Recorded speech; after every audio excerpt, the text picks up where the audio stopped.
welcome. You're listening to the Best of Investing on Talk 910. You know our show. It's where we present valuable information about real estate, the financial markets, and other economic business of the day. And for those of you listening for the first time, here's our format. A few guys sitting around a bar having drinks, without the drinks, talking business with you, the audience listening in. I'm your host, Edward Brown, and I'm pleased to have as my co-host Mark Hahn of Pacific Private Money, California's fastest growing private lender, and Robert Schiff of RPM Mortgage. Our phone number is 888-912-1190. Write that number down, 888-912-1190, because you're going to use that number to answer the trivia questions for 3 vacations given away during each commercial break. That's right, we're giving away 9 vacations during this show. Now, the vacations are not sponsored by the radio station, but by Lighthouse Resort and Marina, which is located 1 hour northeast of San Francisco. Vacations are free. Their only request, a $75 cleaning fee to cover housekeeping expenses. Their website is lighthouse4fun.com. You can reach them at 916-777-5511. Today's trivia theme is old TV and movies. This is going to be kind of fun. Our website is bestofinvesting.com. Check us out on Facebook and YouTube by typing Best of Investing Radio Show. And we're also on television, Comcast Channel 26 and AT&T 99 on Saturdays at noon and Sundays at 6 p.m. And since we're talking television here, we got to give a little recognition here to our famous videographer, Kramer Herzog. And he is so famous that his Eye of the Storm is playing in the International Film Festival in New Jersey, and he's recognizing the Best of Investing on that video. And if you want to check out what this is all about, if you can't fly to New Jersey, go to eyeofthestormdoc.com. Awesome. So check it out, and you can see what our famous... It is awesome. Yeah, he did a very, very good job. Thank you, Mr. Kramer. Appreciate that. Okay, let's just get right into it, because there's a lot of exciting stuff going on in real estate. Holy smokes. Mark, take it away. Yeah, what a week. Absolutely. What a week in real estate. So, we all saw the headlines. The Case-Shiller Index announced their real estate indexes this week. And for people that don't know, that's an index that tracks how real estate is doing and how it's expected to advance or decline, and take it. Indeed. And so Phoenix, San Francisco, and Las Vegas all posted over 20% annual gains in price. And so that was higher than expected. So the stock market's all hoorah. And that's amazing, because name those 3 cities again. Phoenix, Las Vegas. Phoenix and Las Vegas were 2 of the cities that had the most decrease in prices in the entire country. They were going down more than 100% a year. They were way down. And San Francisco had the least decline of almost any city in the country. So for San Francisco to be with them in a 22% means that the market here is incredibly strong, as we in the business know it is. Yeah, and what's interesting in terms of what's the index? So they say the San Francisco index, which when they say San Francisco, what they really mean is the 9 Bay Area counties. And that index is now at 154, with January of 2000 representing the number 100. So that means that prices now are on average 54% higher than they were in January of 2000. Well, what was the peak? The peak on the index was May 2006, and that was 218. And the trough, the low point, was in March of 2009, and that was 118. So you're talking about from 118 to 218, there's a 100-point spread there. We're at 154, so we're about halfway back to the peak values. Halfway back to the peak values, and everything fell apart in terms of mortgage and lending, and brought the house of cards down in about 2008. So 5 years later, like a situation that we would never be able to unwind, we're a lot of the way towards unwinding. Well, and the article does talk about, when you're talking Phoenix and Las Vegas and the Bay Area, those are some of the three areas with the largest increases in value. So they really rose up high, and then they fell actually pretty hard. So you would expect that those might be areas where real estate investors would go back into. And one thing I'm a little confused about, though, is that you said that from 118 to 218, we're at 154 roughly, about halfway. Yeah. But some houses are, that's just an average, right? Obviously, because there's some houses that have recouped everything. That's probably an average. And if it's an average and not a median, you have one house that went from $3 million to $9 million, it's going to skew the the average house, Oh, okay. the average house was in the 200,000 range or whatever, it fell to 120, there would be. I'll take this one of those $9 million houses. Yeah, I see. exactly. So we know prices are up, and they're up, on average, 20+% in the Bay Area. Also noteworthy in the article this week in the Chronicle, local inventory is down 40% from this time last year. Well, that number is actually that's higher than I thought it was. I know it was a lot less, and of course we have a lot of people out there looking for homes and not being able to buy homes because of multiple offers. That's affecting both consumers as well as real estate investors. And so we've got that 40% less inventory, and a lot of people are asking, well, why is that? If houses have gone up now, are back up, 50 points, halfway back to the peak. What's going on with housing inventory, and how come there aren't more houses available to sell? Well, as you know from your business and hard money lending, that a lot of the sales in the last few years have been foreclosures or short sales or bank-owned properties, and a lot of those have been absorbed by either investors or by people coming into the market to buy their residences. And a lot of at least my experience recently, is that a lot of the sales aren't from short sales or bank-owned properties. They're people having waited until the prices came back so that they could sell, or just the normal inventory of people changing jobs or moving or deciding to buy up or buy down. But much smaller percentage of the house sales are for short sales right now. Yeah, there's another article from this past week does headline foreclosure-related sales drop as market rebounds. Now, I don't know that necessarily they drop because the market's rebounding.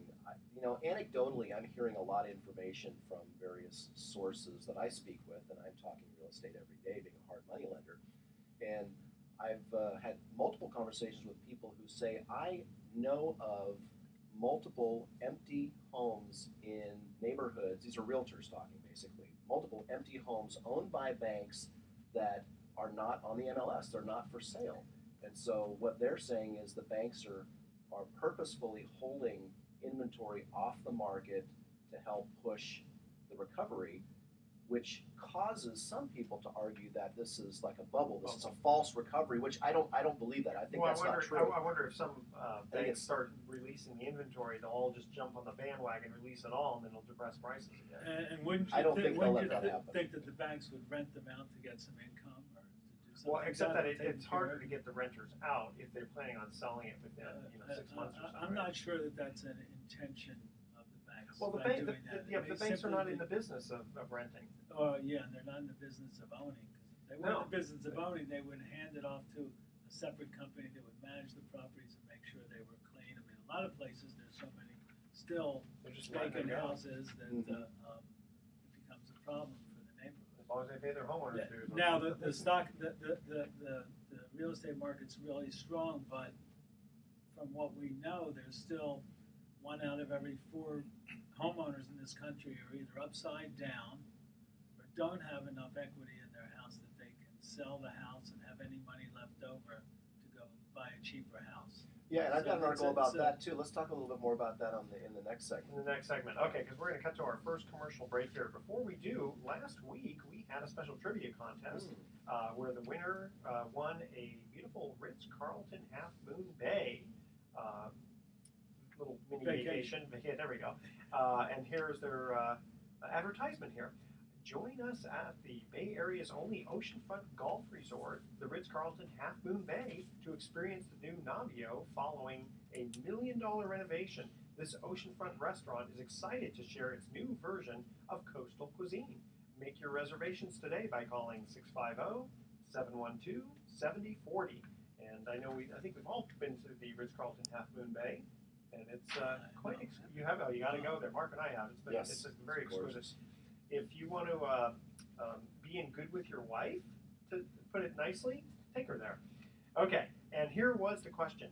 12% of people do this every month. What is it? And the answer was change or wash their bed sheets. And we have a winner, Leon in San Francisco. And I don't How know. do you guess something like that? Well, yeah, That's probably look it up amazing. on the internet, Okay. So Same place you found the question. Exactly. Okay, Does so- that mean that 82% don't? Well, I'm Ever. guessing 12% do it more than. Yeah. That's what I was going to say. I'm glad I'm not married. I to like Leon. that stick to the sheets feeling. Yeah. Okay, here's our first commercial break, and again, the theme is old TV and movies. Okay, this one's kind of tough.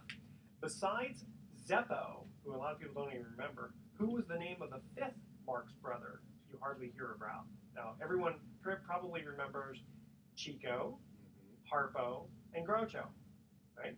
Okay, the first three callers with the correct answer, but there's 5 of them. And some people remember Zeppo, okay? But there's another one. The first 3 callers with the correct answer win a free 3-day, 2-night stay at the Lighthouse Resort. Their website is lighthouse4fun.com. Call 888-912-1190. That's 888-912-1190 to answer this question. Besides Zeppo, what was the name of the fifth Marx brother? And again, we already know Chico, Harpo, and Groucho. Now we know Zeppo. There's one more. Call 888-912-1190. Make sure to include your name, your email address, speak slowly, and spell out your email letter slowly, 1 letter at a time. And in fact, I'm going to ask a favor. When people do that, if they could say it's, Fred, say F is in Fairy, R is in Red, E is in Edward, D is in David. That makes it a lot easier for us to get it off the voicemail. And don't touch that dial because the best of investing is going to be coming right back. Awesome. All right. I used to know that. I hear myself. Yeah, Yes. you know how it goes? Yep. Okay. All right, here we go. Welcome back to The Best of Investing. I'm Edward Brown, your host, along with Mark Hunt of Pacific Private Money and Robert Schiff of RPM Mortgage. When we got to the first commercial break, we asked this trivia question. Besides Zeppo, what was the name of the fifth Marx brother? And you have to name them in order and give their social security number. No, I'm just kidding. You Okay. took notes over there, Robert. Do you know who that is? No, I don't. Okay, so No the oldest was Chico, then Harpo, then Groucho. Zeppo was the youngest, and then there was Gummo. Gummo. Now, who would know their kid Gummo? Gummo. Not Gumbo, but Gummo. Maybe they sipped on some gum one I time. like shrimp gumbo. Take it away, Forrest. Okay, Bubba. So, Mark, you want to continue on with what you had? So last time we were talking about how Bay Area has posted approximately 22% year-over-year price increases on real estate, according to an article in the paper from Kay Schiller. And then we were talking a little bit about how lack of inventory is driving those price increases. And I had mentioned that I'm hearing anecdotally, and I tend to think that there might be some truth in that one of the reasons, and we'll get into another reason that Robert touched on, but one of the reasons that might be driving the lack of inventory is the banks, and this is, for your conspiracy theorists, the banks are holding foreclosed inventory off the market, and they're taking longer to foreclose on existing defaulted homeowners, which I think we all know people, some of them are friends, some of them are family members who have been living in their homes 2 to 3 years now and haven't made a mortgage payment in all that But time. also the Case Shiller, I was going to ask you, the Case Shiller index, though, is what, about 3 months behind? It's it's a 90-day lag. So I wonder, what it. Well, in the last 90 days, just again, from our business, we've seen prices continue to increase, a couple of percent per month. So for your investor clients, they're sitting that much prettier with extra protected equity. Oh, in case- absolutely. in case Right. of- So hard money loans right now are a lot easier to make. Loans in general are easier to make in a rising market where your equity is continuing to go up. But let's just continue on with the lack of inventory, because there was another article that I picked up this week, and again, Robert touched on it last segment. Lack of equity is hindering housing recovery, and I think people will be astounded, really, and I was, to read this figure. 44% of homeowners with mortgages owed either more than their properties are worth or had less than 20% equity. And that's in the Still. first quarter. That's in the first That's quarter. close to half of the homeowners in the country. I mean, they said who have mortgages, and I would Right. guess that out of 100 homeowners, probably 90 at least have mortgages. Okay, so wait, that tells me then that the recovery is still a long way. It's, Well, it's sort of a bifurcation, actually. You have people who That's too sophisticated a word for me. it's split in half. There we go. You got or you don't got. So if you have nearly half of the homeowners, and this is a nationwide figure, so I don't know how this Yeah, it's kind of hard because how this equates to the Bay Area, but if you nationally you've got nearly half of homeowners who can't sell because they don't have enough equity. So it's not enough to just be not underwater in order to have a home that you owe 150, it's worth 150. You need to have at least 20% equity above and beyond your mortgage if you want to sell and move. Because how are you going to buy the next house? Yeah, that's true. You if you don't have any capital. Yeah, right? Yeah, I mean, you could go ahead and get an FHA loan for 5% down, but still, if you have 20% equity, if your house is worth 80% of its current value, you think, thank God I can sell now, I'm not underwater, I don't have to go to bankruptcy, I don't have to have a short sale which ruins my credit. Finally, my house is worth enough, I can sell it, and wait a minute, then what do I do? Well, I just thought about this one. Is it possible, let's say you're underwater in your house, but you find a house that you really like, and you've got some capital, a little bit of capital. Can you buy that next one as your personal residence, and then go to try to sell your other one? That's a great question. Yeah, I think of course, that's as gonna a mortgage broker, assuming that they're going to apply for a mortgage, the answer is, as always, it depends. If they own their house and are paying on it and their credit's good, whether or not they have equity and they want to buy another property, what are they going to do with the existing house? Well, eventually they'll try to sell it. Eventually they'll sell it. But if they do it now, though, it may hurt their credit potentially. Yeah, and so they would have to qualify Yeah. for all of the mortgages on both properties. Oh, that's right. So you're suggesting they buy a house now and then short sale the other house? Yeah, exactly. Okay. But the thing is, But, they won't and most of the banks are going to say that they wait a can't minute, qualify for the old because the old ones you still. can't be buying a Say, primary. but I'm not. I don't plan to pay that mortgage. Yeah, you can't buy. You can't buy another house. I don't think that'll work. They'll look at the banks look at it and say the house that you can't do it because the new house you're going to buy, you're going to say is your primary residence, and they're going to say what's going to happen to the other house. Well, let's just not pay attention to that side of the ledger. They tend not They to tend do not that. to do The that. banks are not easing up in Okay. their looking at people for mortgages. So I want to circle back and make a point here and a prediction. And based on this article about nearly half of homeowners in the United States don't have enough equity to sell their home, that is a tremendous untapped market of people who will ultimately want to, because there's move up. People live in a house for a certain amount of period. So, we've discussed in real estate investing, there's always this talk of how every peak in real estate has ultimately been surpassed by the next peak. We have, just like there's the cycle, there's the real estate cycle, just like the business cycle, real estate goes up, real estate goes down. So if there was any doubt in your mind whether real estate is going to get back to 2006 levels, my prediction is it absolutely will, and it will sooner than we think it will. And the reason it's going to is because until it does, we're going to have this problem with a lack of inventory. And when you have a lack of inventory, you have people who push up prices. It's supply and demand. So whether we want to or not, kicking and screaming, I predict we're going to see price levels back to 2006. And I think some of us were predicting it might take 10 years for that to happen. I'm thinking based on what's happening in the last 12 months that we're going to happen sooner if the rather than economy gets better and you get a lot more jobs out there, then it probably will happen Then sooner. it would happen sooner. Sure. But one of the things that's happened, oddly enough, is rents have gone up significantly.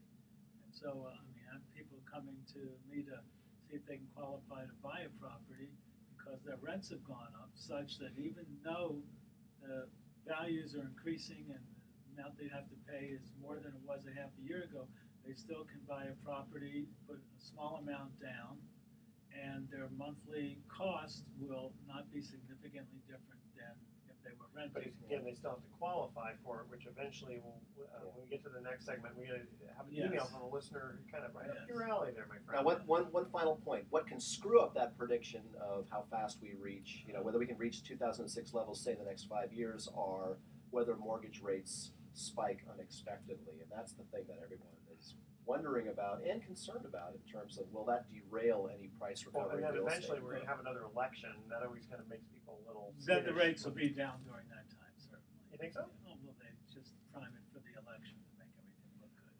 Yeah, but you don't have a repeat president. It's But party yes, driven. yeah. Right. And actually the rates did spike. They this have past spiked. week significantly. They're all the way up to 4%. Woohoo! Yeah. Oh my God! What a ripoff. Next time, we're going to cut to another commercial break here. Before we do, next time you use the word bifurcate, don't ask me to spell it. The last word I got to spell in a spelling bee was boat. And then when I had to spell mad, I spelled it M-H-A-D because mad. The guy was really mad. Okay, we are going to cut to the next commercial break. Before we do, there's another guy. I'm sorry. Robert, do you keep sending me these puns? Is that where I'm getting all this from? Oh, I don't I'm know. getting flack. I'm getting Who's your flack all joke over writer? the I'm place gonna here. beat him up. Flat pun. Black button, yeah. Okay, before we get to the commercial break, next week we're going to have another special trivia contest. This one's going to be the Ritz-Carlton Laguna Niguel, and they're celebrating their 15-year partnership with the Pageant of the Masters and Festival of Arts for the summer of 2013. So we're perfect timing here. Call the Ritz-Carlton Laguna Niguel at 800-241-3333 and ask about the Behind the Velvet Rope experience, which includes accommodations, preferred seating, and backstage tour of the Pageant of Masters. That's 800-241-3333 or go to ritzcarlton.com/Laguna Pageant. And again, I don't know if you guys have ever gone to that Laguna Ritz-Carlton, but that is a very fabulous place right on the water. Okay, the commercial break trivia question number 2. Again, old TV and movies. Who didn't actually say, play it again, Cheyenne? Who didn't say that? The first 3 callers with the correct answer, because everyone thinks he did. The first 3 callers with the correct answer win a free 3-day, 2-night stay at the Lighthouse Resort. Their website is lighthouse4fun.com. And you can't just guess anybody in the world who didn't say it, because that doesn't count. This is somebody who everyone thinks says it, but didn't actually say it. Call 888-912-1190. That's 888-912-1190 to answer this question. Who didn't say, but who's credited with saying, play it again, Sam? 888-912-1190. Make sure to include your name, email address, spell your email letter, spell your email one letter at a time. Don't touch that dial because we are coming right back. You guys know that one? Humphrey Bogart. Humphrey Bogart. You can say it. Woody Allen. Who said it? No. Humphrey Bogart didn't say it. Didn't you ask who did not say it? That's because what he really said was, Welcome back to the Best of Investing. I'm Edward Brown, your host, along with Mark Hoff of Pacific Private Money and Robert Schiff of RPM Mortgage. The 2 brightest guys In the room. in the room. Except for Except for me. Except for Kramer. Except for Kramer. Okay. Second commercial trivia question. Who didn't say, play it again, Sam? well, that was Humphrey Bogart. Humphrey Bogart, but he also sounds like Woody Squidward. Do your Woody Squidward. was Woody Allen. He actually said, play it again, Shirley. Pretty good. No, he didn't say, no. He never actually it. said He play it never again, said it. Sam, but he was credited with it. Ingrid Bergman. There you go. I knew it was some chick. Okay, email time we have here. Robert, do you foresee a time when banks will ease up their lending criteria? Which is very poignant for today's show. Do I see a time when banks will ease up their lending criteria? My crystal ball says about 2008. Excellent. About 4 years ago, before all this happened. No, I really think that that's not going to happen. The Dodd-Frank laws sort of prohibit any mortgage lenders doing the kinds of things that they did before. Quick qualifier loans, no ninja loans where you didn't have to show your income or your assets or you But could don't create you a think job. that the president is wanting to say that everybody deserves to own a home? Oh, he does I say think he does. politically wants to make sure everyone does. He does say that everybody deserves to own a home. So you don't think when interest rates start, we're at 4 now, but when they start going up to 6 or 7 or 8, and historically those used to be good mortgage rates. So I can easily visualize a time in the near future where we are talking about 6, 7, 8% mortgage rates again. You don't think the banks can I turn to don't think we get there at all in the next few years. I mean, even small increments, up to 4% or up to 4.25%, which Yeah. they actually are Well, closer if to anything, they kill should, the market they, right they now. should, if they're going to ease it up, they should do it when rates are 4%, not 6%. Because So you're thinking that the government's more likely to try to affect keeping interest rates low than worry about whether or not banks will loosen their credit criteria if interest rates go up. That's true. They're not going to loosen their credit criteria. They're sort of close to where they have been traditionally since the New Deal. I mean, they want to see people pay not much more than 40% of their income towards mortgages and housing expenses, and that's the way it's been, except for that anomaly of that period where you could borrow anything. You could borrow 100%, and now it's rare to find banks that will lend more than 80%, even with second mortgages and lines of credit. What about the Fannie Freddie 3% deal?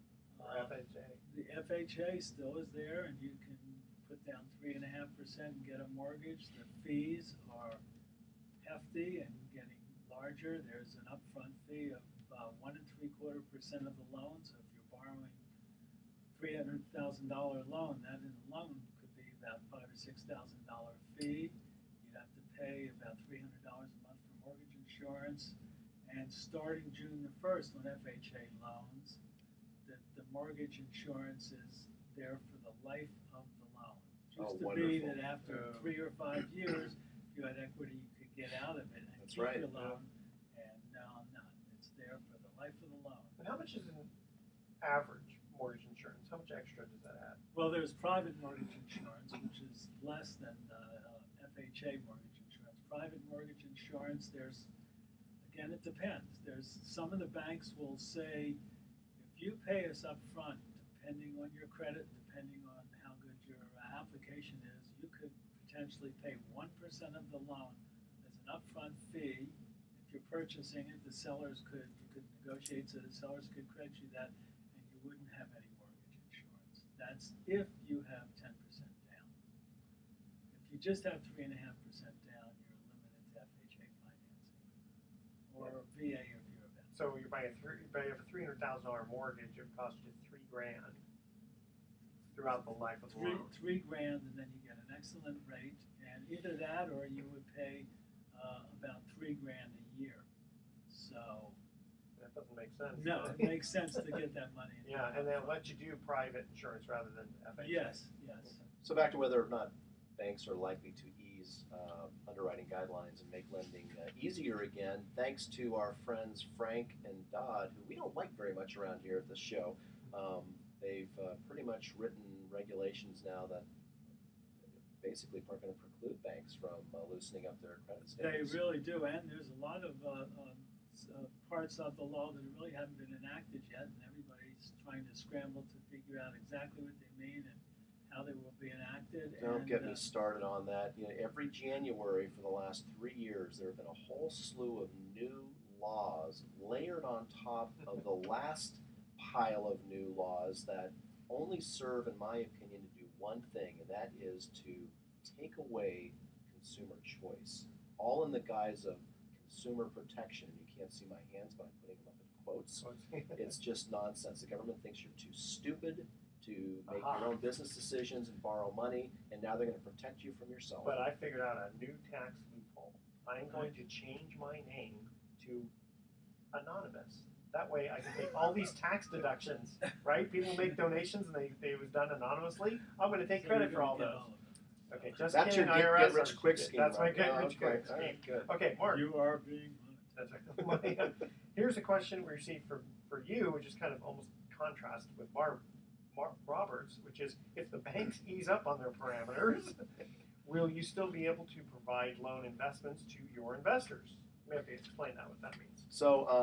So my company's Pacific Private Money, based in the Bay Area. We make hard money loans to real estate investors, and we have a thriving business, as a lot of private lenders are today, and for the last 5 years have been thriving because the banks stopped making loans to real estate investors after 2008. The subprime market melted, everything went to wearing a handbasket, and the banks basically said, we're going to focus on consumer home loans from now on, and you guys who are looking to buy investment property or to buy fix and flip, you're going to have to go figure out something else. And what we in the business figured out is there was a business to be had for making privately funded loans to real estate investors at price levels that significantly higher than bank financing, but enough to entice private individuals to put their capital up. So we were able to get returns for our investors anywhere from 8% on up.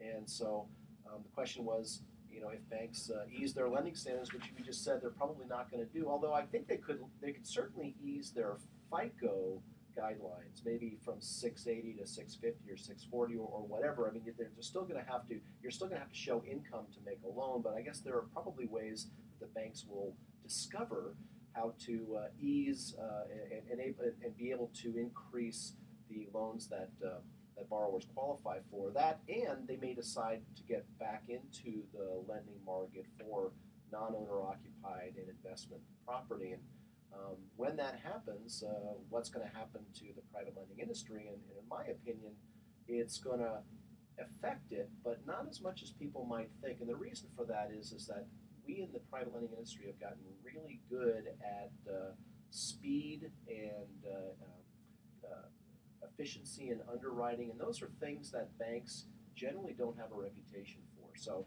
we can. You're being kind. Yes. So when I get a call on a Wednesday or Thursday from a real estate investor who's in contract and says, "Hey, I got to close by next Friday," so we're talking like maybe 5 business days to get a deal done. There is no bank on the planet that is ever, and I'm saying ever, going to be able to accommodate that kind of speed. Especially even if the person comes in with an already made appraisal, because the rules say that the bank has to order the appraisal themselves, and the old one's no good. Right. So, and it's happening now. A lot of the multiple offers. I mean, people make good offers even significantly over asking price, and they lose out to somebody who says, "Here's the check. Let's close on Friday. It's Monday. We'll close in 5 days." Are they doing that fast? Yeah. Wow. Not contingency. not not to the through banks. Yeah. Yeah, I If know. they have all cash, or With they, no inspection. I mean, what happens if the roof looks like it's falling in? They don't care. They've either done that ahead of time, or they'll get in contract and say that they'll have 2 hours for inspections or whatever. But because they're multiple offers, most of the sellers say, "That's great if you're putting 20% down or 100% down. How wonderful! Show me the money before I say okay." So the reason we can do this quickly is because we focus, as do most private lenders, on a specific market. So we only lend in the Bay Area, and we know Bay Area real estate, and we have access to professionals that can provide us BPOs, which stands for broker price opinion, which is like an appraisal, but much quicker and oftentimes even more accurate in many opinions, including my own. So we're able to underwrite a loan effectively. So it's not like we're being, haphazard in our underwriting. We're not. We can, in 5 business days, determine whether a loan is a fundable loan, the borrower is, adequate in terms of, credit, background, experience, etc. The neighborhood where the property is in, we can go and inspect and see the property and make sure that everything looks as it should. Yeah, because it basically a doesn't take cookie cutter that. A deal. lot of that stuff doesn't take that No, long. it It's just doesn't. With the banks, The banks, they can't. Well, they can't because they're national. and they have 10 levels of approval. Exactly. Yeah, so Do you have to approve people on their income, like No. if it's an RPM? Yeah, we can make. You're more asset based. We do stated income loans. You tell me you make $10,000 a month, I don't need to verify that. Now, will I do that? Yes, I do from time to time. It depends on the nature of the transaction.